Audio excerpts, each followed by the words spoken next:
Hi hello ನಮಸ್ತೆ ಎಲ್ಲರಿಗೂ info media ಜಗತ್ತು ಚಾನಲಿನ ಮತ್ತೊಂದು ವಿಡಿಯೋಗೆ ಸುಸ್ವಾಗತ. ಸ್ನೇಹಿತರೆ, ಎಲ್ಲರೂ ಹೇಗಿದ್ದೀರಾ? ಎಲ್ಲರೂ ಚೆನ್ನಾಗಿದ್ದೀರಾ ಅಂದ್ಕೊಂಡಿದ್ದೀನಿ. ನಾನು ಕೂಡ ತುಂಬಾ ಚೆನ್ನಾಗಿದ್ದೀನಿ. ಎಲ್ಲರೂ ಚೆನ್ನಾಗಿದ್ದೀರಾ ಅಂದ್ಕೊಂಡು ಭಾವಿಸ್ಕೊಂಡು ಇವತ್ತಿನ ಒಂದು ವಿಡಿಯೋನ ಶುರು ಮಾಡಿಬಿಡೋಣ.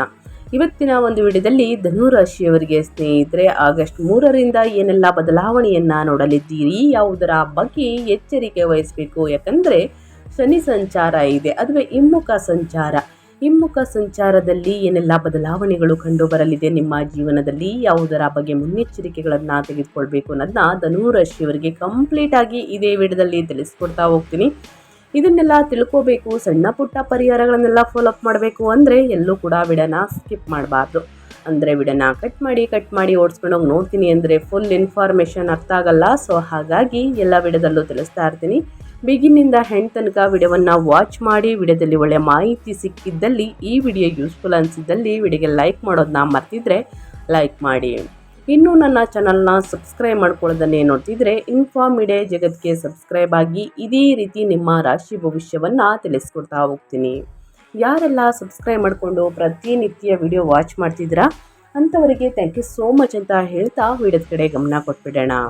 ಕಮೆಂಟ್ ಬಾಕ್ಸಲ್ಲಿ ಓಂ ಶಂ ಶನೀಶ್ವರಾಯ ನಮಃ ಅಂತ ಕಮೆಂಟ್ ಮಾಡಿ. ಶನಿದೇವರ ಅನುಗ್ರಹದಿಂದ ನಿಮ್ಮ ಜೀವನದಲ್ಲಿರುವ ಕಷ್ಟ, ಸಮಸ್ಯೆ, ಅಡಚಣೆ, ತೊಂದರೆ ಏನೇ ಇದ್ದರೂ ಕೂಡ ಸಂಪೂರ್ಣವಾಗಿ ನಿವಾರಣೆಯಾಗಿ ಉನ್ನತ ಆರೋಗ್ಯವನ್ನು ಪಡೆದುಕೊಂಡು ಮನೆಯಲ್ಲಿ ಸುಖ, ಸಂಪತ್ತು, ನೆಮ್ಮದಿ ಹೆಚ್ಚಳವಾಗಲಿ ಅಂತ ಕೇಳ್ಕೊತಾ ವಿಡಿಯೋದ ಕಡೆ ಗಮನ ಕೊಟ್ಬಿಡೋಣ.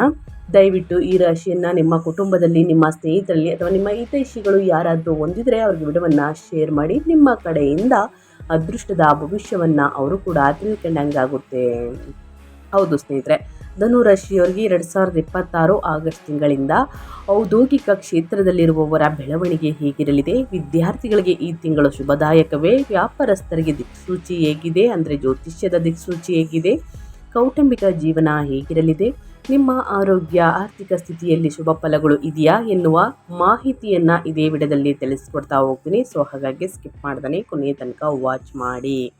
2026 ಆಗಸ್ಟ್ ತಿಂಗಳಲ್ಲಿ ರಾಶಿಫಲದ ಪ್ರಕಾರ ಧನುರಾಶಿಯವರಿಗೆ ಈ ತಿಂಗಳಿಂದ ಹೇಳುವುದಾದರೆ, ಧನುರಾಶಿಯವರು ಶನಿಯ ದಯದ ಪ್ರಭಾವದಲ್ಲಿರುತ್ತಾರೆ. ನಿಮ್ಮ ರಾಶಿ ಆಡಳಿತ ಗ್ರಹವಾದ ಗುರು ವರ್ಷದ ಆರಂಭದಿಂದನೂ ಕೂಡ 7ನೇ ಮನೆಯ ಮೂಲಕ ಸಾಗುತ್ತಾರೆ ಮತ್ತು ಶನಿಯ ನಕಾರಾತ್ಮಕ ಪರಿಣಾಮಗಳನ್ನು ತಗ್ಗಿಸಲು ಕೆಲಸವನ್ನು ಮಾಡುತ್ತಾರೆ. ಇನ್ನು ಜುಲೈ ನಂತರ ಗುರು 8ನೇ ಮನೆಯ ಮೂಲಕ ಸಾಗುತ್ತಾರೆ. ಕೊನೆಯ ತ್ರೈಮಾಸಿಕದಲ್ಲಿ ಗುರು 9ನೇ ಮನೆಗೆ ಚಲಿಸುತ್ತಾರೆ. ಇದು ಶುಭ ಪ್ರಯೋಜನಗಳನ್ನು ತರುತ್ತದೆ. ಧನುರಾಶಿಯ ಜನರು ನಕಾರಾತ್ಮಕ ಶಕ್ತಿ ಮತ್ತು ಆತ್ಮವಿಶ್ವಾಸವನ್ನು ಅನುಭವಿಸುತ್ತಾರೆ.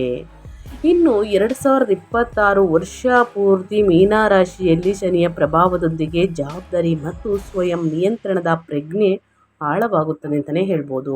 ಹಾಗಿದ್ರೆ ಈ ವರ್ಷ ವೃತ್ತಿ, ವ್ಯವಹಾರ, ಪ್ರೇಮ ಸಂಬಂಧಗಳು, ಆರೋಗ್ಯ, ಸಂಪತ್ತು ಮತ್ತು ಶಿಕ್ಷಣದಂತಹ ಜೀವನದ ಪ್ರಮುಖ ಕ್ಷೇತ್ರಗಳಲ್ಲಿ ಸಮತೋಲನ, ಸುಧಾರಣೆ ಮತ್ತು ಪ್ರಗತಿಯನ್ನು ಸೂಚಿಸುತ್ತದೆ.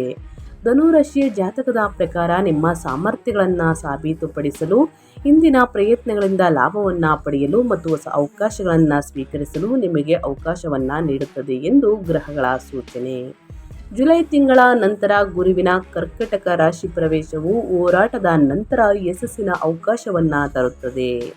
ಈ ಬಾರಿ ಕೆಲವು ಶುಭ ಘಟನೆಗಳು ಸಹ ಸಂಭವಿಸುತ್ತವೆ ಮತ್ತು ನಿಮ್ಮ ಖರ್ಚುಗಳು ಸಹ ಹೆಚ್ಚಾಗುತ್ತವೆ. ನಿಮ್ಮ ಜೀವನದಲ್ಲಿ ಸ್ಥಿರತೆ ಕ್ರಮೇಣ ಹೆಚ್ಚಾಗುತ್ತದೆ ಮತ್ತು ನಿಮ್ಮ ನಿರ್ಧಾರಗಳಿಂದ ನೀವು ತೃಪ್ತರಾಗುತ್ತೀರಿ. ಇದು ಸ್ವಯಂ ಅಭಿವೃದ್ಧಿ, ಪರಿಶ್ರಮ ಮತ್ತು ತಿಳುವಳಿಕೆಗೆ ಸಮಯವಾಗಿರುತ್ತದೆ. ಇದು ನಿಮ್ಮ ಜೀವನಕ್ಕೆ ಹೊಸ ದಿಕ್ಕನ್ನು ನೀಡುತ್ತದೆ. ನಿಮ್ಮ ಮಾನಸಿಕ ಶಕ್ತಿಯನ್ನು ಬಲಪಡಿಸುತ್ತದೆ. ಅಕ್ಟೋಬರ್ 2026 ನಂತರ ಗುರುವಿನ ಸಿಂಹರಾಶಿಯ ಪ್ರವೇಶವು ನಿಮ್ಮ ದೃಷ್ಟಿಕೋನಕ್ಕೆ ಸ್ಪಷ್ಟತೆಯನ್ನು ತರುತ್ತದೆ ಮತ್ತು ವೃತ್ತಿ ಪ್ರಗತಿಗೆ ಅವಕಾಶವನ್ನು ಸೃಷ್ಟಿಸುತ್ತದೆ. ಜೀವನವು ಕೆಲವು ಸವಾಲುಗಳನ್ನು ಒಡ್ಡಿದ್ದರೂ ನಿಮ್ಮ ಬುದ್ಧಿವಂತಿಕೆ ಮತ್ತು ನಿರ್ಣಾಯಕತೆಯ ಅವುಗಳನ್ನು ನಿವಾರಿಸಲು ನಿಮಗೆ ಅನುವು ಮಾಡಿಕೊಡುತ್ತದೆ ಅಂತಲೇ ಹೇಳ್ಬೋದು. ಗ್ರಹಗಳ ಸಂಚಾರ ಮತ್ತು ಗ್ರಹಗಳ ಸ್ಥಾನ ಬದಲಾವಣೆಯಿಂದ 2026ರಲ್ಲಿ ಸ್ನೇಹಿತರೆ ಆಗಸ್ಟ್ ತಿಂಗಳಿಂದ ಇನ್ನು ಕೊನೆಯ ತ್ರೈಮಾಸಿಕದವರೆಗೆ ಏನೆಲ್ಲ ಬದಲಾವಣೆಯನ್ನು ನೋಡಲಿದ್ದೀರಿ, ಧನುರಾಶಿಯ ವ್ಯಕ್ತಿಗಳು ಯಾವುದರ ಬಗ್ಗೆ ಎಚ್ಚರಿಕೆ ವಹಿಸಬೇಕು ಅನ್ನೋದನ್ನ ಇವಾಗ ಒಂದೊಂದಾಗಿ ತಿಳಿಸ್ಕೊಡ್ತಾ ಹೋಗ್ತೀನಿ. ಆ ವಿಚಾರದ ಬಗ್ಗೆ ಮುನ್ನೆಚ್ಚರಿಕೆಗಳನ್ನು ತೆಗೆದುಕೊಳ್ಳಿ. ಯಾವುದರಲ್ಲಿ ಶುಭ ಫಲಿತಾಂಶವನ್ನು ನೋಡಲಿದ್ದೀರಿ, ಇನ್ನು ಸಮಸ್ಯೆಗಳಿಗೆ, ಕಷ್ಟಗಳಿಗೆ, ತೊಂದರೆಗಳಿಗೆ, ಅಡಚಣೆಗಳಿಗೆ ಪರಿಹಾರವನ್ನು ತಿಳಿಸ್ಕೊಡ್ತೀನಿ. ಆ ಪರಿಹಾರವನ್ನು ಕೂಡ ಸರಳವಾಗಿರುತ್ತೆ, ಅನುಸರಿಸಿ. ಎಷ್ಟೇ ಕಷ್ಟ ಇದ್ದರೂ ಕೂಡ ಈ ಪರಿಹಾರವನ್ನು ಅನುಸರಿಸಿದ್ದಲ್ಲಿ ಸಂಪೂರ್ಣವಾಗಿ ನಿವಾರಣೆಯಾಗಲಿದೆ ಅಂತಲೇ ಹೇಳ್ಬೋದು ಧನುರಾಶಿಯವರಿಗೆ. ಹಾಗಿದ್ರೆ ಇವಾಗ ಒಂದೊಂದಾಗಿ ತಿಳಿಸೋದಾದ್ರೆ, ಮೊದಲನೇದಾಗಿ ಹಣಕಾಸಿನ ಬಗ್ಗೆ ಹೇಳೋದಾದರೆ, ಧನುರಾಶಿಯ ವ್ಯಕ್ತಿಗಳಿಗೆ ಸ್ನೇಹಿತರೆ, ಧನುರಾಶಿಯ ಆರ್ಥಿಕ ವಿಷಯಗಳ ಬಗ್ಗೆ ಹೇಳೋದಾದರೆ 2026 ಆಗಸ್ಟ್ ತಿಂಗಳಲ್ಲಿ ಸಾಮಾನ್ಯವಾಗಿ ಉತ್ತಮವಾಗಿರುತ್ತದೆ. ಈ ತಿಂಗಳಿಂದ ಶುಭ ಕಾರ್ಯಕ್ರಮಗಳಿಗೆ ಖರ್ಚು ಮಾಡುವಂತಹ ಸಾಧ್ಯತೆ ಇರುತ್ತದೆ. ಆದಾಯದ ಮೂಲಗಳು ಬಲಗೊಳ್ಳುತ್ತವೆ ಮತ್ತು ಆರ್ಥಿಕ ಪರಿಸ್ಥಿತಿ ಕ್ರಮೇಣ ಸುಧಾರಿಸುತ್ತದೆ. ಈ ತಿಂಗಳ ಉದ್ದಕ್ಕೂ ಮೀನರಾಶಿಯಲ್ಲಿ ಶನಿಯ ಸ್ಥಾನವು ಖರ್ಚು ಮತ್ತು ಉಳಿತಾಯದ ಬಗ್ಗೆ ಎಚ್ಚರಿಕೆಯನ್ನು ಕೂಡ ನೀಡುತ್ತಿದೆ. ಅನಗತ್ಯ ಖರ್ಚುಗಳನ್ನು ಮಾಡಿದ್ರೆ ಸ್ನೇಹಿತರೆ, ಯಾವುದೇ ಶುಭ ಕಾರ್ಯವಾಗಲಿ ಎಷ್ಟು ಮಾಡಬೇಕಷ್ಟೇ ಮಾಡಿದ್ರೆ ಒಳಿತು. ಇಲ್ಲಾಂದರೆ ಹಣಕಾಸಿನಲ್ಲಿ ಅನಗತ್ಯ ಖರ್ಚುಗಳನ್ನು ಮಾಡ್ತಾ ಬಂದರೆ ಮುಂದಿನ ದಿನಗಳಲ್ಲಿ ಹಣಕಾಸಿನ ಪ್ರಾಬ್ಲಮ್ ಎದುರಾಗಲಿದೆ. ಆನಂತರ ಹಣಕಾಸಿನ ನಿರ್ಧಾರಗಳನ್ನು ಚಿಂತನಶೀಲವಾಗಿ ತೆಗೆದುಕೊಳ್ಬೇಕಾಗುತ್ತದೆ. ಆದರೆ ಸರಿಯಾದ ದಿಕ್ಕಿನಲ್ಲಿ ತೆಗೆದುಕೊಳ್ಳುವ ಕ್ರಮಗಳು ಪ್ರಯೋಜನಗಳನ್ನು ನೀಡುತ್ತದೆ. ಇನ್ನು ಆಗಸ್ಟ್ ದ್ವಿತೀಯಾರ್ಧದಿಂದ ಅಂದರೆ 15ನೇ ತಾರೀಕು ನಂತರ ಗುರುವಿನ ಪ್ರಭಾವದಿಂದ ಆದಾಯ ಮತ್ತು ಆರ್ಥಿಕ ತಿಳುವಳಿಕೆ ಸುಧಾರಿಸುತ್ತದೆ. ಕುಟುಂಬದ ಜವಾಬ್ದಾರಿಗಳು ಹೆಚ್ಚಾಗಬಹುದು, ಆದರೆ ನಿಮ್ಮ ಹಣಕಾಸಿನ ಯೋಜನೆಗಳು ನಿಮ್ಮನ್ನು ಸಮತೋಲನದಲ್ಲಿರಿಸುತ್ತದೆ. ಉದ್ಯಮಿಗಳಿಗೆ ಈ ತಿಂಗಳಿಂದ ಲಾಭದಾಯಕ ವ್ಯವಹಾರಗಳು, ಹೊಸ ಅವಕಾಶಗಳು ಮತ್ತು ಕ್ರಮೇಣ ಹೆಚ್ಚುತ್ತಿರುತ್ತವೆ. ಆದಾಯವನ್ನು ಸೂಚಿಸುತ್ತದೆ. ಜುಲೈ ಮತ್ತು ಆಗಸ್ಟ್ನಲ್ಲಿ ಯೋಜನೆ ಮತ್ತು ತಾಳ್ಮೆ ಅಗತ್ಯ ಅಂತ ಮೊದಲೇ ತಿಳಿಸಿದೆ ಸ್ನೇಹಿತರೆ. ಅನಗತ್ಯ ಖರ್ಚುಗಳನ್ನು ತಪ್ಪಿಸುವುದು ಅತ್ಯಗತ್ಯ. ಆಸ್ತಿ ಅಥವಾ ಭೂಮಿಯ ಬಗ್ಗೆ ಚಿಂತನಶೀಲ ನಿರ್ಧಾರಗಳನ್ನು ತೆಗೆದುಕೊಳ್ಳುವುದು ಪ್ರಯೋಜನಕಾರಿಯಾಗಿದೆ. ಇನ್ನು ಆಗಸ್ಟ್ ನಂತರ ಸ್ನೇಹಿತರೆ, ಆಗಸ್ಟ್ 2026 ನಂತರ ಗುರುವಿನ ಸಂಚಾರವು ಹೂಡಿಕೆ ಅವಕಾಶಗಳನ್ನು ಸೃಷ್ಟಿಸುತ್ತದೆ. ಮನೆ ಹೊಂದುವಂತಹ ಸಂತೋಷವನ್ನು ನೀವು ಕಾಣಬಹುದು. ಈ ತಿಂಗಳಲ್ಲಿ ಸ್ನೇಹಿತರೆ, ಕೊನೆಯ ದಿನಗಳಲ್ಲಿ ಧಾರ್ಮಿಕ ಪ್ರವಾಸ ನಡೆಯುವಂತಹ ಸಾಧ್ಯತೆ ಇದೆ. ಯಾವುದೇ ಶುಭ ಘಟನೆಯು ನಿಮ್ಮ ಖರ್ಚುಗಳನ್ನು ಹೆಚ್ಚಿಸಬಹುದು. ಆಸ್ತಿ, ಮನೆ, ಪ್ರಾಪರ್ಟಿ, ವಾಹನವನ್ನು ಖರೀದಿ ಮಾಡುವುದಕ್ಕೆ ಅಷ್ಟೇನು ಒಳಿತಲ್ಲ ಅಂತಲೇ ಹೇಳ್ಬೋದು. ಈ ತಿಂಗಳು ಮುಂದಿನ ತಿಂಗಳಿಗೆ ಮುಂದೂಡಿಕೆಯನ್ನು ಮಾಡುವುದು ಬಹಳ ಮುಖ್ಯ. ಇಲ್ಲ ನಾವು ಖರೀದಿಯನ್ನು ಮಾಡ್ತೀವಿ ಅಂತಂದರೆ ಎಚ್ಚರಿಕೆಯಿಂದ ಖರೀದಿ ಮಾಡಿ, ಮತ್ತೊಂದರಲ್ಲಿ ಸ್ವಲ್ಪ ಖರ್ಚನ್ನು ಕಡಿಮೆ ಮಾಡಿ ಸ್ನೇಹಿತರೆ. ಬಟ್ ಏನೇ ನಿರ್ಧಾರಗಳನ್ನು ತೆಗೆದುಕೊಂಡ್ರೂ ಅಂತಿಮ ನಿರ್ಧಾರ ನಿಮ್ಮದೇ ಆಗಲಿ, ಯೋಚಿಸಿ ನಿರ್ಧಾರಗಳನ್ನು ತೆಗೆದುಕೊಳ್ಳಿ ಧನುರಾಶಿಯ ವ್ಯಕ್ತಿಗಳು ಅಂತ ಹೇಳ್ತಾ, ಇನ್ನು ವೃತ್ತಿ ಜೀವನದ ಬಗ್ಗೆ ಹೇಳೋದಾದರೆ, ಈ ತಿಂಗಳು ನಿಮಗೆ ನಿರಂತರ ಪ್ರಗತಿ ಮತ್ತು ನಿಮ್ಮ ವೃತ್ತಿ ಜೀವನದಲ್ಲಿ ಹೊಸ ಅವಕಾಶಗಳನ್ನು ತರುತ್ತದೆ. ನಿಮ್ಮ ಕಠಿಣ ಪರಿಶ್ರಮ ಮತ್ತು ಪ್ರಾಮಾಣಿಕತೆಯು ಈ ತಿಂಗಳು ನಿಮಗೆ ಹೊಸ ಮನ್ನಣೆಯನ್ನು ತರಬಹುದು. ಈ ತಿಂಗಳ ನಂತರ ಮೀನರಾಶಿಯಲ್ಲಿ ಶನಿಯ ಪ್ರಭಾವದ ಅಡಿಯಲ್ಲಿ ನೀವು ಹೆಚ್ಚುತ್ತಿರುವಂತಹ ಜವಾಬ್ದಾರಿಗಳನ್ನು ಅನುಭವಿಸುತ್ತೀರಿ. ಕೆಲಸದಲ್ಲಿ ನಿಮ್ಮ ಪ್ರಯತ್ನಗಳನ್ನು ಪ್ರಶಂಸಲಾಗುತ್ತದೆ ಮತ್ತು ನೀವು ತೆಗೆದುಕೊಳ್ಳುವ ನಿಮ್ಮ ಜವಾಬ್ದಾರಿಗಳನ್ನು ಉತ್ತಮವಾಗಿ ಪೂರೈಸಲು ಸಾಧ್ಯವಾಗುತ್ತದೆ. ನೀವು ಉದ್ಯೋಗದಲ್ಲಿದ್ದರೆ ನಿಮ್ಮ ಕೆಲಸದ ಗುಣಮಟ್ಟ ಮತ್ತು ನಿಮ್ಮ ಪ್ರಾಯೋಗಿಕ ವಿಧಾನವು ನಿಮ್ಮ ಮೇಲಧಿಕಾರಿಗಳ ವಿಶ್ವಾಸವನ್ನು ಗಳಿಸುತ್ತದೆ. ಇನ್ನು ಆಗಸ್ಟ್ ದ್ವಿತೀಯಾರ್ಧದಲ್ಲಿ ಗುರುವಿನ ಪ್ರಭಾವದ ಅಡಿಯಲ್ಲಿ ಕೆಲವು ವೃತ್ತಿ ಜೀವನದ ಗೊಂದಲಗಳ ಹೊರತಾಗಿಯೂ ಪ್ರಗತಿಗೆ ಅವಕಾಶಗಳು ಇರುತ್ತವೆ. ಕ್ರಮೇಣ ನಿಮ್ಮ ವೃತ್ತಿ ಜೀವನವು ಸುಧಾರಿಸುತ್ತದೆ ಮತ್ತು ನೀವು ಬಹುನಿರೀಕ್ಷಿತ ಅವಕಾಶಗಳಿಂದ ಪ್ರಯೋಜನವನ್ನು ಪಡೆಯುತ್ತೀರಿ. ವ್ಯವಹಾರದಲ್ಲಿರುವವರಿಗೆ ಈ ತಿಂಗಳು ಸ್ವಲ್ಪ ಸ್ಥಿರತೆ, ವಿಸ್ತರಣೆಯನ್ನು ಸೂಚಿಸುತ್ತಿದೆ. ಹೊಸ ಸಂಪರ್ಕಗಳು, ಹೊಸ ಆಲೋಚನೆಗಳು ಮತ್ತು ಯೋಜನೆಗಳು ನಿಮಗೆ ವ್ಯಾಪಾರ ಪ್ರಯೋಜನಗಳನ್ನು ತರುತ್ತವೆ. ಇನ್ನು ಅದೇ ರೀತಿ ಆಗಸ್ಟ್ 21 ನಂತರ ಗುರುವಿನ ರಾಶಿಚಕ್ರ ಬದಲಾವಣೆಯು ನಿಮ್ಮ ಆತ್ಮವಿಶ್ವಾಸವನ್ನು ಹೆಚ್ಚಿಸುತ್ತದೆ. ನಿಮಗೆ ಯಶಸ್ಸಿನ ಬಾಗಿಲುಗಳನ್ನು ತೆರೆಯುತ್ತದೆ. ನಿಮ್ಮ ಕೌಶಲ್ಯಗಳನ್ನು ಹೆಚ್ಚಿಸಲು ಮತ್ತು ಹೊಸ ದಿಕ್ಕುಗಳಲ್ಲಿ ಕೆಲಸ ಮಾಡಲು ನೀವು ಅವಕಾಶಗಳನ್ನು ಕಂಡುಕೊಳ್ಳುವಿರಿ. ಉದ್ಯೋಗ ಬದಲಾವಣೆಯ ಬಲವಾದ ಸಾಧ್ಯತೆಯೂ ಕೂಡ ಇದೆ ಮತ್ತು ನೀವು ಗಮನಾರ್ಹ ಅವಕಾಶವನ್ನು ಸಹ ಪಡೆಯುತ್ತೀರಿ. ಧನುರಾಶಿಯ ವ್ಯಕ್ತಿಗಳು ಯಾವುದರ ಬಗ್ಗೆ ಎಚ್ಚರಿಕೆ ವಹಿಸಬೇಕು, ಏನೆಲ್ಲ ಅದೃಷ್ಟದ ಫಲಗಳನ್ನು ಗಳಿಸಲಿದ್ದೀರಿ ಅಂತ ಕಂಪ್ಲೀಟ್ ಆಗಿ ತಿಳಿಸ್ಕೊಟ್ಟಿದ್ದೀನಿ ಸ್ನೇಹಿತರೆ. ಅದೇ ರೀತಿ ಮುಂದಿನದಾಗಿ ನಿಮ್ಮ ವೈವಾಹಿಕ ಜೀವನದ ಬಗ್ಗೆ ಹೇಳೋದಾದರೆ, ಮಿಶ್ರ ಫಲಿತಾಂಶವನ್ನು ನೋಡಲಿದ್ದೀರಿ. ಅಂದರೆ ಮಿಶ್ರ ಜೀವನದ ಲಕ್ಷಣಗಳನ್ನು ತೋರಿಸುತ್ತಿದೆ. ಈ ತಿಂಗಳಿಂದ ನೀವು ನಿಮ್ಮ ವೈವಾಹಿಕ ಜೀವನದಲ್ಲಿ ಏರಿಳಿತಗಳನ್ನು ಎದುರಿಸಬೇಕಾಗುತ್ತದೆ. ಪ್ರತಿಕೂಲ ಸಂದರ್ಭಗಳಲ್ಲಿ ನಿಮ್ಮ ಸಂಗಾತಿಯ ಭಾವನೆಗಳನ್ನು ಅರ್ಥ ಮಾಡಿಕೊಳ್ಳಲು ಪ್ರಯತ್ನಿಸಿ ಮತ್ತು ಅವರ ಕಡೆಗೆ ಸಮರ್ಪಣಾ ಭಾವನೆಯನ್ನು ಹೊಂದಿರಿ. ಯಾವುದೇ ರೀತಿಯ ತಪ್ಪು ತಿಳುವಳಿಕೆ ಇದ್ದರೆ ಅದನ್ನು ತಕ್ಷಣ ತೆಗೆದುಹಾಕಿ. ಇಲ್ಲದಿದ್ದರೆ ವಿಷಯವು ಉಲ್ಬಣಗೊಳ್ಳಬಹುದು. ನಿಮ್ಮ ಸಂಗಾತಿಯ ಕಡೆಗೆ ನಿಮ್ಮ ಜವಾಬ್ದಾರಿಗಳನ್ನು ಅರ್ಥ ಮಾಡಿಕೊಳ್ಳಿ ಮತ್ತು ಅವರ ಅಗತ್ಯಗಳನ್ನು ಪೂರೈಸಿ. ಇದು ನಿಮ್ಮ ವೈವಾಹಿಕ ಜೀವನವನ್ನು ಸಂತೋಷಪಡಿಸುತ್ತದೆ. ಆಗಸ್ಟ್ 3ರಿಂದ ಶಿಕ್ಷಣ ಕ್ಷೇತ್ರದಲ್ಲಿ ಮಕ್ಕಳಿಂದ ಉತ್ತಮ ಪ್ರದರ್ಶನ ಇರುತ್ತದೆ. ನಿಮ್ಮ ಸಂಗಾತಿಯ ಆರೋಗ್ಯದ ಬಗ್ಗೆಯೂ ಕಾಳಜಿ ವಹಿಸಬೇಕು. ಅವರ ಆರೋಗ್ಯದಲ್ಲಿ ಸಾಕಷ್ಟು ಏರುಪೇರನ್ನು ನೋಡಬೇಕಾಗುತ್ತದೆ. ಅದರಿಂದ ಸ್ನೇಹಿತರೆ ಅವರ ಬಗ್ಗೆ ಚಿಂತನೆಯಿಂದ ನಿಮಗೆ ಸಾಕಷ್ಟು ತೊಂದರೆಗಳು, ಸಾಕಷ್ಟು ಸಮಸ್ಯೆ, ಸಾಕಷ್ಟು ಬೇಜವಾಬ್ದಾರಿತನದಿಂದ ಸ್ನೇಹಿತರೆ ಅವರ ಆರೋಗ್ಯದ ಬೇಜವಾಬ್ದಾರಿತನದಿಂದ ನಿಮಗೆ ಸಾಕಷ್ಟು ತೊಂದರೆ ಮತ್ತು ಮಾನಸಿಕ ಗೊಂದಲ ಇವೆಲ್ಲವೂ ಉಂಟಾಗಬಹುದು. ನಿಮ್ಮ ವೈವಾಹಿಕ ಜೀವನದ ಜವಾಬ್ದಾರಿಗಳಿಂದ ಓಡಿ ಹೋಗಬೇಡಿ. ಯಾಕಂದರೆ ನಿಮ್ಮ ಸಂಗಾತಿಯ ಬಗ್ಗೆ ಅಸಡ್ಡೆ ತೋರಿಸ್ಬೇಡಿ ಸ್ನೇಹಿತರೆ. ನೀವೇ ನಿಂತು ಜವಾಬ್ದಾರಿಯಿಂದ ಅವರ ಹೆಲ್ತ್ ಬಗ್ಗೆ ಕಾಳಜಿ ವಹಿಸಿ ಖಂಡಿತವಾಗಿ ಅವರ ಹೆಲ್ತ್ ಸುಧಾರಿಸಲಿದೆ ಅಂತಲೇ ಹೇಳಬಹುದು.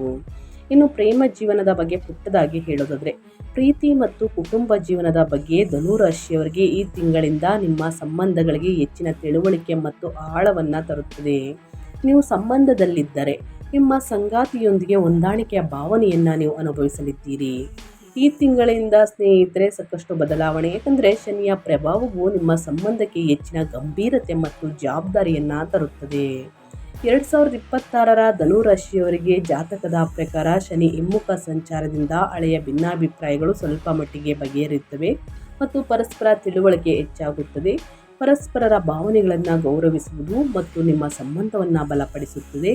ಜುಲೈ ತಿಂಗಳ ನಂತರ ಗುರುವಿನ ಪ್ರಭಾವವು ಭಾವನಾತ್ಮಕ ಸಂಪರ್ಕವನ್ನು ಗಾಢಗೊಳಿಸುತ್ತದೆ. ಅವಿವಾಹಿತ ವ್ಯಕ್ತಿಗಳಿಗೆ ವಿವಾಹದ ಸಾಧ್ಯತೆಯನ್ನು ತರುತ್ತದೆ. ಈ ತಿಂಗಳ ನಂತರ ಸೆಪ್ಟೆಂಬರ್ ಅಕ್ಟೋಬರ್ ತಿಂಗಳಲ್ಲಿ ಸುಮಾರಿಗೆ ಆತ್ಮವಿಶ್ವಾಸ ಮತ್ತು ಅಭಿವ್ಯಕ್ತಿಯ ಸ್ಪಷ್ಟತೆಯು ಜೀವನದಲ್ಲಿ ಸಾಮರಸ್ಯ ಮತ್ತು ಸಹಕಾರವನ್ನು ಹೆಚ್ಚಿಸಲಿದೆ. ಧನುರಾಶಿಯವರಿಗೆ ಈ ತಿಂಗಳ ಕೊನೆಯಲ್ಲಿ ಕೆಲವು ಒಳ್ಳೆಯ ಸುದ್ದಿಗಳು ಬರಬಹುದು. ಅನಗತ್ಯವಾದ ವಿವಾದಗಳನ್ನು ಮಾಡಬೇಡಿ ಸ್ನೇಹಿತರೆ. ಅವರೊಂದಿಗೆ ಸಂಬಂಧದಲ್ಲಿ ಹೊಂದಿರುವ ಕಾರಣ ಎಷ್ಟೇ ಕಷ್ಟ, ಸಮಸ್ಯೆ, ತೊಂದರೆ ಬಂದಿದ್ದಲ್ಲಿ ಅಲ್ಲಿಗಲ್ಲೇ ಬಗೆಹರಿಸಿಕೊಳ್ಳಿ. ಇನ್ನು ಸಂತಾನ ಬಗ್ಗೆದ ಶುಭವಾರ್ತೆಯನ್ನು ನೋಡಲಿದ್ದೀರಿ. ಮದುವೆ ಯೋಗ ಇದೆ ಅಂತ ಹೇಳ್ತಾ ಧನುರಾಶಿಯವರಿಗೆ ಇನ್ನು ಮೇಯ್ನ್ ಆಗಿ ನಿಮ್ಮ ಹೆಲ್ತ್ ಬಗ್ಗೆ ಹೇಳೋದಾದರೆ, ನಿಮ್ಮ ಆರೋಗ್ಯದಲ್ಲಿ ಏನೆಲ್ಲ ಬದಲಾವಣೆಗಳು ಕಂಡು ಬರಲಿದೆ, ಯಾವುದರ ಬಗ್ಗೆ ಎಚ್ಚರಿಕೆ ವಹಿಸಬೇಕು ಅನ್ನೋದನ್ನ ನೋಡೋದಾದರೆ, ಧನುರಾಶಿಯವರಿಗೆ ಈ ತಿಂಗಳಿಂದ ಆರೋಗ್ಯದ ವಿಷಯದಲ್ಲಿ ಮಿಶ್ರ ಫಲ ಹಿಡಲಿದೆ. ಸ್ನೇಹಿತರೆ, ಆರಂಭದಲ್ಲಿ ಕೆಲವು ಆರೋಗ್ಯ ಸಮಸ್ಯೆ ಉದ್ಭವಿಸಬಹುದು, ಆದರೆ ನಿಯಮಿತ ದಿನಚರಿಯನ್ನು ಅಳವಡಿಸಿಕೊಳ್ಳುವುದು ಪ್ರಯೋಜನಕಾರಿಯಾಗಿದೆ. ಬಲವಾದ ಮಾನಸಿಕ ಆರೋಗ್ಯವನ್ನು ಕಾಪಾಡಿಕೊಳ್ಳಲು ಸಾಕಷ್ಟು ವಿಶ್ರಾಂತಿಯನ್ನು ತೆಗೆದುಕೊಳ್ಳಿ. ಸಕಾರಾತ್ಮಕ ಚಿಂತನೆ ಮತ್ತು ಸಮತೋಲಿತ ಜೀವನ ಶೈಲಿ ಅತ್ಯಗತ್ಯ. ಜುಲೈ ತಿಂಗಳ ನಂತರ ಆಗಸ್ಟ್ ತಿಂಗಳಲ್ಲಿ ಗುರುವಿನ ಪ್ರಭಾವವು ಕ್ರಮೇಣ ಮಾನಸಿಕ ಸ್ಥಿರತೆ ಮತ್ತು ಆತ್ಮವಿಶ್ವಾಸವನ್ನು ಸುಧಾರಿಸುತ್ತದೆ. ಇನ್ನು ಎಲೆಕ್ಟ್ರಿಕ್ಗೆ ಸಂಬಂಧಪಟ್ಟಂತಹ ಕೆಲಸವನ್ನು ಮಾಡುವವರಿಗೆ, ಕಬ್ಬಿಣಕ್ಕೆ ಸಂಬಂಧಪಟ್ಟಂತಹ ಕೆಲಸವನ್ನು ಮಾಡುವವರಿಗೆ ಸುಡುವಂತಹ ಗಾಯ ಸ್ನೇಹಿತರೆ ಅದು ಬೇಗ ಮಾಸಿ ಹೋಗುವುದಿಲ್ಲ ಅಂತಲೇ ಹೇಳ್ಬೋದು, ಬೇಗ ವಾಸಿಯಾಗುವುದಿಲ್ಲ. ಸೊ ಗಾಯಗಳಾಗುವಂತಹ ಚಾನ್ಸಸ್ ಇರುತ್ತದೆ. ಸೊ ಹಾಗಾಗಿ ಮೆಟ್ಟಲನ್ನು ಹತ್ಬೇಕಾದ್ರೆ, ಇಳಿಬೇಕಾದ್ರೆ ಸ್ವಲ್ಪ ಬೇಜವಾಬ್ದಾರಿತನವನ್ನು ವಹಿಸಬೇಡಿ ಸ್ನೇಹಿತರೆ. ಮತ್ತು ಜಿಮ್ಮಲ್ಲಿ ಮತ್ತು ಮಾಮೂಲಿ ಕೆಲಸವನ್ನು ಮಾಡಬೇಕಾದ್ರೆ ವೆಯ್ಟ್ ಇರುವಂತಹ ಪದಾರ್ಥಗಳನ್ನು, ವಸ್ತುಗಳನ್ನು ಎತ್ತಬೇಕಾದ್ರೆ ಬಹಳಷ್ಟು ಎಚ್ಚರಿಕೆ ವಹಿಸಿ. ಅದರಿಂದ ಸ್ನೇಹಿತರೆ ಕಾಲು ನೋವು, ಕೈ ನೋವು ಅಂತ ಬರಬಹುದು. ಇದರ ಬಗ್ಗೆ ನಿಮ್ಮ ಹೆಲ್ತ್ ಬಗ್ಗೆ ಕಾಳಜಿ ವಹಿಸಿ. ಇನ್ನು ಈ ತಿಂಗಳ ಮಧ್ಯದಲ್ಲಿ ಶಕ್ತಿಯ ಮಟ್ಟಗಳು ಹೆಚ್ಚಾಗುವಂತಹ ನಿರೀಕ್ಷೆ ಇದೆ. ಹೆಚ್ಚಾದ ಕೆಲಸದ ಒತ್ತಡವು ನಿಮಗೆ ಆಯಾಸ, ಒತ್ತಡಕ್ಕೆ ಕಾರಣವಾಗಬಹುದು.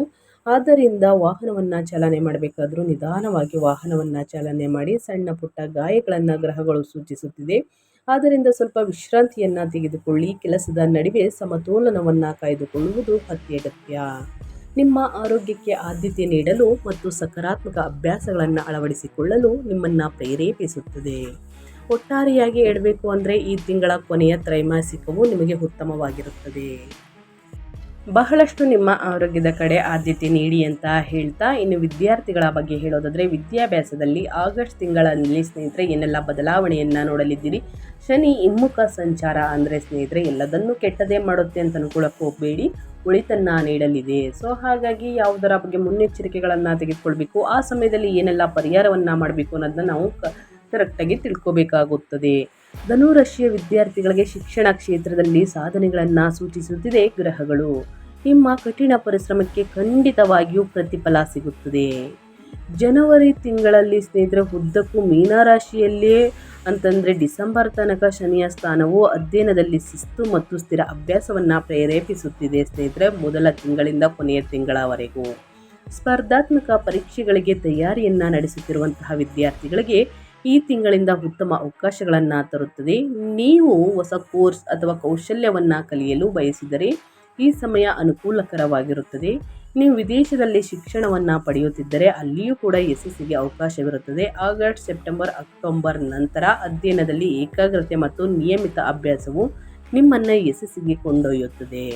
ಗೊಂದಲಗಳನ್ನು ಕಡಿಮೆ ಮಾಡಲು ಮತ್ತು ಅಧ್ಯಯನದ ಮೇಲೆ ಗಮನವನ್ನು ಕಾಪಾಡಿಕೊಳ್ಳಲು ಸರಿಯಾದ ಸಮಯ ಅಂತಲೇ ಹೇಳ್ಬೋದು. ಬಳಕೆ ಅಂತಂದರೆ ಅತ್ಯಗತ್ಯ ಸ್ನೇಹಿತರೆ. ನೀವು ಅಧ್ಯಯನವನ್ನು ಗಮನವಿಟ್ಟು ಸ್ನೇಹಿತರೆ ಪ್ರಾಕ್ಟೀಸ್ ಮಾಡುವುದಕ್ಕೆ, ಏನೇ ಅಧ್ಯಯನವನ್ನು ಸ್ನೇಹಿತರೆ ಆಸಕ್ತಿಯಿಂದ ಏಕಾಗ್ರತೆಯಿಂದ ಓದುವುದಕ್ಕೆ ಈ ಸಮಯ ಅತ್ಯುತ್ತಮವಾಗಿರಲಿದೆ. ನಿಮ್ಮ ಯಶಸ್ಸಿಗೆ ಒಂದು ಮೆಟ್ಟಲನ್ನು ಹತ್ತುವುದಕ್ಕೆ ಸ್ನೇಹಿತರೆ ಗ್ರಹಗಳೇ ಸೂಚನೆಯನ್ನು ನೀಡ್ತಿದೆ. ಸೊ ಹಾಗಾಗಿ ಕಷ್ಟಪಟ್ಟು ಆಸಕ್ತಿಯಿಂದ ಏಕಾಗ್ರತೆಯಿಂದ ಅಧ್ಯಯನವನ್ನು ಮಾಡಿ ಉನ್ನತ ಫಲಿತಾಂಶವನ್ನು ಧನುರಾಶಿಯ ವ್ಯಕ್ತಿಗಳು ಗಳಿಸಲಿದ್ದೀರಿ ಅಂತ ಹೇಳ್ತಾ, ಸ್ನೇಹಿತರೆ ವ್ಯಾಪಾರ ವ್ಯವಹಾರದಲ್ಲಿ, ಹಣಕಾಸಿನಲ್ಲಿ, ವೃತ್ತಿ ಜೀವನದಲ್ಲಿ ನಿಮ್ಮ ಮದುವೆ ಬಗ್ಗೆ ಮತ್ತು ಕುಟುಂಬದ ಬಗ್ಗೆ ಏನೆಲ್ಲ ಬದಲಾವಣೆಗಳು ಕಂಡು ಬರಲಿದೆ ಅನ್ನೋದನ್ನು ಧನುರಾಶಿಯವರಿಗೆ ತಿಳಿಸ್ಕೊಟ್ಟಿದ್ದೀನಿ.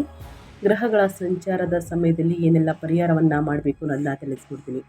ಮೊದಲನೇದಾಗಿ ಶನಿ ಶಿಸ್ತನ್ನು ಬಯಸುವ ಕಾರಣ ಸ್ನೇಹಿತರೆ ಪ್ರತಿದಿನ ಆದಷ್ಟು ಗ್ರಹಗಳ ಸಂಚಾರ ಇರುವ ಸಮಯದಲ್ಲಿ ಆದಷ್ಟು ಸ್ತೋತ್ರಗಳನ್ನು ಹೇಳಿ, ಶನಿ ಸ್ತೋತ್ರವನ್ನು ಹೇಳಿ, ಗುರು ಸ್ತೋತ್ರವನ್ನು ಹೇಳುವುದರಿಂದ ಸಮಸ್ಯೆಗಳು ಕಡಿಮೆಯಾಗಲಿದೆ. ಇನ್ನು ವ್ಯಾಪಾರ ವ್ಯವಹಾರವನ್ನು ಮಾಡುವವರು ಅಡಚಣೆಯನ್ನು ನೋಡ್ತಿದ್ರೆ ಹನುಮಾನ್ ಚಾಲಿಸವನ್ನು ಪಠಿಸಿ, ವಿದ್ಯಾರ್ಥಿಗಳು ಕೂಡ ಏಕಾಗ್ರತೆ ಹೆಚ್ಚಾಗಲಿದೆ. ಇನ್ನು ಶನಿವಾರದ ದಿನ ಕಪ್ಪು ವಸ್ತು ಅಂದರೆ ಬಟ್ಟೆ, ಕಪ್ಪು ಉದ್ದಿನ ಬೇಳೆ, ಸಾಸಿವೆ, ಕಪ್ಪು ಎಳ್ಳು, ಕಬ್ಬಿಣದ ವಸ್ತುಗಳನ್ನು ದಾನ ಮಾಡಿ ಸ್ನೇಹಿತರೆ. ಬಡವರಿಗೆ, ನಿರ್ಗತಿಕರಿಗೆ ನಿಮ್ಮ ಸಮಸ್ಯೆ ಕ್ರಮೇಣವಾಗಿ ಕಡಿಮೆಯಾಗಲಿದೆ. ಶನಿ ಸ್ತೋತ್ರವನ್ನು ಹೇಳಿ, ಶನಿವಾರದಂದು ಶನಿ ದೇವರಿಗೆ ಎಳ್ಳೆಣ್ಣೆಯಿಂದ ತೈಲಾಭಿಷೇಕವನ್ನು ಮಾಡಿಸಿ, ಶನಿ ದೇವಾಲಯದಲ್ಲಿ ಎಳ್ಬತ್ತಿಯನ್ನು ಹಾಕಿ ಶನಿ ಸ್ತೋತ್ರವನ್ನು ಹೇಳುವುದರಿಂದ ನಿಮ್ಮ ಆರೋಗ್ಯದಲ್ಲಿರುವಂತಹ ಸಮಸ್ಯೆಗಳು ಕಡಿಮೆಯಾಗುತ್ತಾ ಬರುತ್ತದೆ. ಸೊ ಹಾಗಾಗಿ ಧನುರಾಶಿಯವರು ಆದಷ್ಟು ಬಡವರಿಗೆ, ನಿರ್ಗತಿಕರಿಗೆ, ಅಸಹಾಯಕರಿಗೆ ಕಂಬಳಿ ಅಂದರೆ ಓದ್ಕೊಳ್ಳೋದಕ್ಕೆ ಕಂಬಳಿ ಸ್ನೇಹಿತರೆ, ಅನ್ನದಾನ, ವಸ್ತ್ರದಾನ, ಬಟ್ಟೆ ದಾನ ಮತ್ತು ನಿಮ್ಮ ಕೈಯಲ್ಲಾದಷ್ಟು ಹಣ ಸಹಾಯವನ್ನು ಮಾಡಿ. ಖಂಡಿತವಾಗಿಯೂ ನಿಮ್ಮ ಸಮಸ್ಯೆಗಳು ನಿಮಗೆ ಗೊತ್ತಿಲ್ಲದ ರೀತಿಯಲ್ಲಿ ಸ್ನೇಹಿತರೆ ಕಡಿಮೆಯಾಗುತ್ತಾ ಬರುತ್ತದೆ. ಯಾಕಂದರೆ ಬೇರೆಯವರ ಕಷ್ಟಕ್ಕೆ ನೀವು ಸ್ಪಂದಿಸ್ತಾ ಇದ್ದೀರಾ ಅಂತಂದರೆ ನಿಮ್ಮ ಕಷ್ಟ ತಾನಾಗಿ ಕಡಿಮೆಯಾಗಲಿದೆ. ಖಂಡಿತವಾಗಿಯೂ ಈ ಸಣ್ಣ ಪುಟ್ಟ ಪರಿಹಾರವನ್ನು ಮಾಡಿ ಧನುರಾಶಿಯವರು ಅಂತ ಹೇಳ್ತಾ ನನ್ನ ವಿಡಿಯೋವನ್ನು ಎಂಡ್ ಮಾಡ್ತಾ ಇದ್ದೀನಿ. ಇವತ್ತಿನ ಒಂದು ವಿಡಿಯೋದಲ್ಲಿ ಸಂಪೂರ್ಣ ಮಾಹಿತಿ ಸಿಕ್ಕಿದ್ದಲ್ಲಿ, ಈ ವಿಡಿಯೋ ಯೂಸ್ಫುಲ್ ಅನಿಸಿದ್ದಲ್ಲಿ ವಿಡಿಯೋಗೆ ಲೈಕ್ ಮಾಡೋದನ್ನ ಮರ್ತಿದ್ರೆ ಲೈಕ್ ಮಾಡಿ. ಇನ್ನೂ ನನ್ನ ಚಾನಲ್ನ ಸಬ್ಸ್ಕ್ರೈಬ್ ಮಾಡ್ಕೊಂಡಿಲ್ಲ ಅಂದರೆ ಇನ್ಫಾ ಮೀಡಿಯಾ ಜಗತ್ತಿಗೆ ಸಬ್ಸ್ಕ್ರೈಬ್ ಆಗಿ ನಿಮ್ಮ ಅಭಿಪ್ರಾಯಗಳನ್ನು ಕಮೆಂಟ್ ಬಾಕ್ಸಲ್ಲಿ ತಿಳಿಸಿ. ಯಾರೆಲ್ಲ ಸಬ್ಸ್ಕ್ರೈಬ್ ಮಾಡಿಕೊಂಡು ಪ್ರತಿನಿತ್ಯ ವಿಡಿಯೋ ವಾಚ್ ಮಾಡ್ತಿದ್ದೀರಾ ಸ್ನೇಹಿತರೆ, ಅಂಥವರಿಗೆ ಥ್ಯಾಂಕ್ ಯು ಸೋ ಮಚ್ ಅಂತ ಹೇಳ್ತಾ, ನಿಮಗೂ ಮತ್ತು ನಿಮ್ಮ ಕುಟುಂಬಕ್ಕೆ ತುಂಬಾ ಒಳ್ಳೆಯದಾಗಲಿ. ಮತ್ತೊಂದು ವಿಡಿಯೋ ಜೊತೆ ಮತ್ತೊಂದು ಹೊಸ ಭವಿಷ್ಯದಲ್ಲಿ ಸಿಗ್ತೀನಿ. Thank you for watching.